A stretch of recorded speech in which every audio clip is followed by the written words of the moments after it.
আসসালামু আলাইকুম। কোরাইবিক্রয়.com ইউটিউব চ্যানেলের পক্ষ থেকে আপনাদেরকে জানাই আন্তরিক শুভেচ্ছা ও প্রীতি। এই যে স্ট্যান্ডার্ডের 5Kটা একটু দেখাই ভিতরে, তারপরে ডিটেলসটা বলি।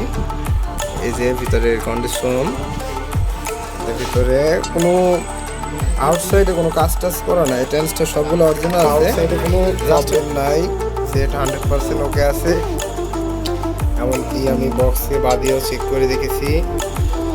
এই সেটটা মূলত সেল হয়ে গেল। এই সেটটা নিল হচ্ছে সরোজগঞ্জের ভাইয়ের নাম সবুজ ভাই, হ্যাঁ, সন্ধ্যামণি ডেকোরেটর, সরোজগঞ্জ আমার পার্শ্ববর্তী এলাকা। সে ভাই ব্যস্ত থাকার কারণে আসতে পারেনি, আমার এই ভাইকে পাঠিয়েছে। তো ভাই তুমি কিছু বলো, এই আমি যেমন বলছিলাম কি সেমন কি দিয়েছি তোমারে? ভাইরা নিল। আমি তো এইভাবে তো ব্যবসা করতে পারবো অনলাইন জগতে, তাই না? যেমন কথা বলি সেমন তো মিল পাও তোমরা।